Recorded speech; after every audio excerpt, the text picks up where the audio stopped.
فضائے بدر پیدا کر کہ فرشتے تیری نصرت کو اتر سکتے ہیں گردوں سے قطار اندر قطار اب بھی۔ بات یہ ہے کہ سوچنے کا، یہ آج یوم البدر ہے، کہ یہ اس کی اہمیت اور اصحاب بدر کی اہمیت کہ اور غزوات نہیں ہوئے اور صحابی نہیں تھے، آخر کیا بات ہے کہ دین کا ایک معیار قرار دے دیا گیا پہلے صحابہ کو، اور ان صحابہ میں سے بھی بدری صحابہ کو۔ یہ آتا ہے کہ جتنے بدری صحابہ ہیں وہ جنتی ہیں۔ اس کی کیا وجہ ہے؟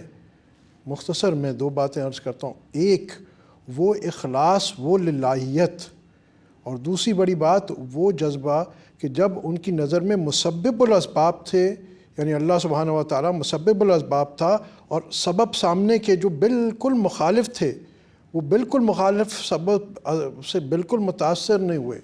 وہ 313 تھے اور سامنے 1000 سے زیادہ کا لشکر تھا، مگر وہ کل مٹھی بھر یوں سمجھ لیں ان کے سامنے، دشمنوں کے سامنے، اور چند تلواریں اور چند گھوڑے، مگر ان کا ایمان کیسا پکا تھا۔ یہ ہے وہ فضائے بدر، جو شاعر کہتے ہیں نا فضائے بدر پیدا کر۔ یہ ہے شان بدری صحابہ کی کہ وہ تعلق مع اللہ تھا کہ جس پہ اللہ کی مدد کھنچ کے آ گئی۔ وہ کہتے ہیں کہ وہ 313 تھے تو لرزتا تھا زمانہ، آج ہم کروڑوں ہیں تو کرتے ہیں غلامی۔ حقیقت دوسرا نقطہ میں آپ کو بس یہ عرض کرتا ہوں کہ آج ہم اتنے پریشان ہیں کہ کیا حالت ہے، مسلمان ہر جگہ پٹ رہے ہیں، ہمیں لگتا ہے اس کا کوئی حل ہی نہیں ہے۔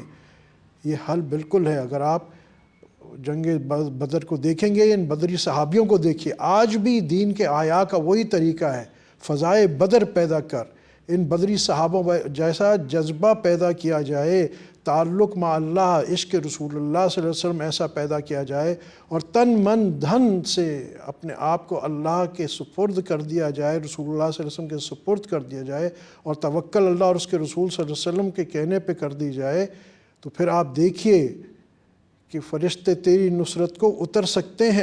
ابھی بھی کوئی دیر نہیں ہوئی۔ آج بھی یہ جتنے بھی حالات، چاہے غزہ ہو، چاہے برما ہو، جہاں جہاں بھی مسلمان پس رہے، آج بھی احیاء اسلام کا ایک ہی طریقہ ہے، کیا کہ فضائے بدر پیدا کر۔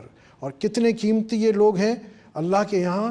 علماء اور مشائخ فرماتے ہیں کہ ان کے نام اتنے قیمتی ہیں کہ اگر یہ جو بدری صحابہ کے نام لے کے ان کے وسیلے سے دعا کی جائے تو دعائیں قبول ہوتی ہیں۔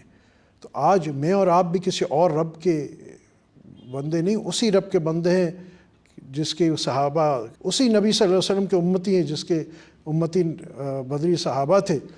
آج ہمیں بھی وہی طریقہ اختیار کرنا پڑے گا جو بدری صحابہ نے کیا، کہ اپنی توکل، اپنا تعلق، کلی اطاعت اللہ کے ساتھ جوڑ دی، رسول اللہ صلی اللہ علیہ وسلم کے ساتھ جوڑ دی۔ تو پھر آخری بات پھر وہی ہے، فضائے بدر پیدا کر، فضائے بدر پیدا کر، اور یقین رکھیے گا پھر کہ فرشتے تیری نصرت کو اتر سکتے ہیں گردوں سے قطار اندر قطار اب بھی۔